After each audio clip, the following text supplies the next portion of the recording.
Bengal RG Kar medical కాలేజ్లో వైద్యురాలిపై అత్యాచార ఘటనపై సుప్రీంకోర్టు సుమోటోగా విచారిస్తోంది. నిందితుడి పూర్తి మెడికల్ రిపోర్టును కోర్టులో సమర్పించాలని బెంగాల్ ప్రభుత్వాన్ని ఆదేశించింది. మరోవైపు సమ్మె చేస్తున్న వైద్యులను విధుల్లోకి చేరాలని సూచించింది. వారిపై ఎలాంటి చర్యలు తీసుకోవద్దని అధికారులను ఆదేశించింది.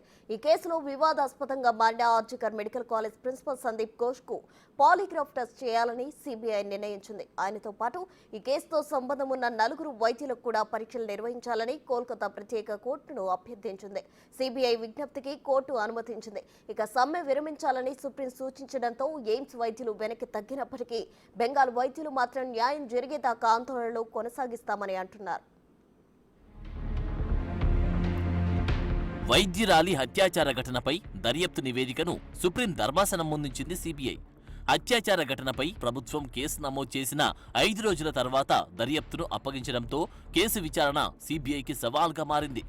ఘటన జరిగిన ఆసుపత్రికి వెళ్లేసరికి క్రైమ్ సీన్ను మార్చేశారని సుప్రీంకోర్టుకు నివేదించింది సిబిఐ. ఇక బాధితురాలి దహన సంస్కారాలు పూర్తి చేసిన తర్వాత అర్ధరాత్రి దాటాక ఎఫ్ఐఆర్ నమోదు చేశారని కోర్టుకు చెప్పింది. మొదట వైద్యురాలిది ఆత్మహత్య అని కుటుంబ సభ్యులకు సమాచారమిచ్చి కేసును తప్పుదో పట్టించే ప్రయత్నం చేశారని ఆరోపించింది. ఈ ఘటనలో వాస్తవాలను కప్పిపుచ్చుతున్నారని అనుమానించిన బాధితురాలి సహోద్యోగులు, యువ వైద్యులు వీడియోగ్రఫీకి పట్టుబట్టడంతో పోస్టుమార్టంను వీడియో తీశారని సిబిఐ కోర్టుకు వివరించింది.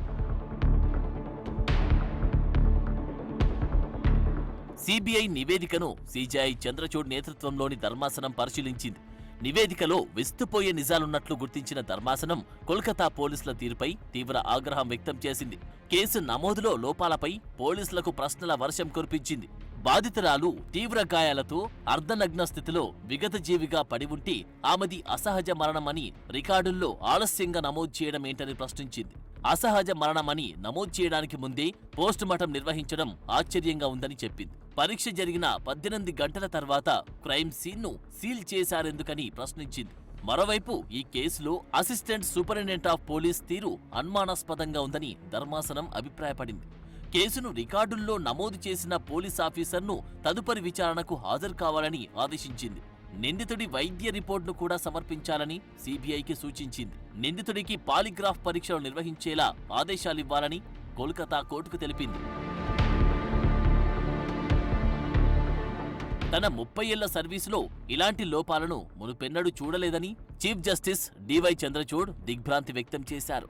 అదేవిధంగా పోలీసుల తరపున వాదనలు వినిపించిన న్యాయవాదులపైన కోర్టు అసహనం వ్యక్తం చేసింది. సోషల్ మీడియా తరహా వాదనలు ఇక్కడ చేయొద్దని హెచ్చరించింది. ఇక వైద్యుల భద్రత కోసం ఏర్పాటు చేసిన జాతీయ టాస్క్ ఫోర్స్ కు సూచనలు చేసేందుకు ఓ ప్రత్యేక పోర్టల్ను ఏర్పాటు చేయాలని వైద్యారోగ్య సెక్రటరీకి ఆదేశాలు జారీ చేసింది. వైద్యుల భద్రత కోసం చేపట్టాల్సిన చర్యలకు అన్ని రాష్ట్రాలు, కేంద్రపాలిత ప్రాంతాల అధికారులు, పోలీస్ అధికారులతో చర్చలు జరపాలని సూచించింది. డాక్టర్ల రక్షణపై కేంద్రానికి సుప్రీం పలు కీలక సూచనలు చేసింది. ప్రైవేటు ఆసుపత్రుల్లోనూ యాజమాన్యం సొంతంగా రక్షణ చర్యలు చేపట్టాలని సూచించింది.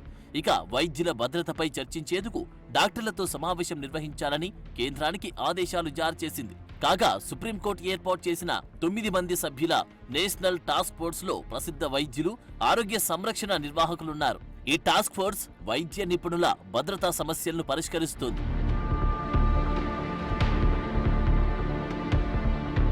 మరోవైపు అత్యాచార ఘటనను నిరసిస్తూ శాంతియుత ఆందోళనలు చేస్తున్న వారిపై ఎలాంటి చర్యలు తీసుకోవద్దని బెంగాల్ ప్రభుత్వాన్ని ఆదేశించింది సుప్రీంకోర్టు. ఆందోళన చేస్తున్న వైద్యులు తిరిగి విధుల్లో చేరాలని సూచించింది. విధుల్లో చేరిన తర్వాత వారిపై ఎలాంటి చర్యలు తీసుకోవద్దని అధికారులను ఆదేశించింది. వైద్యులంతా తిరిగి విధుల్లో చేరిన తర్వాత కోర్టు సాధారణ ఉత్తర్వులు జారీ చేస్తుందని తెలిపారు సిజేఐ చంద్రచూడ్. వైద్యుల భద్రతకు చర్యలు తీసుకుంటున్నట్లు సుప్రీంకోర్టు చెప్పడంతో వైద్య సంఘాలు ఆందోళనలు విరమించాయి. ఈ మేరకు ఢిల్లీ ఎయిమ్స్, ఇతర ప్రభుత్వ ఆసుపత్రుల రెసిడెంట్ డాక్టర్లు సమ్మె విరమిస్తున్నట్లు ప్రకటించారు.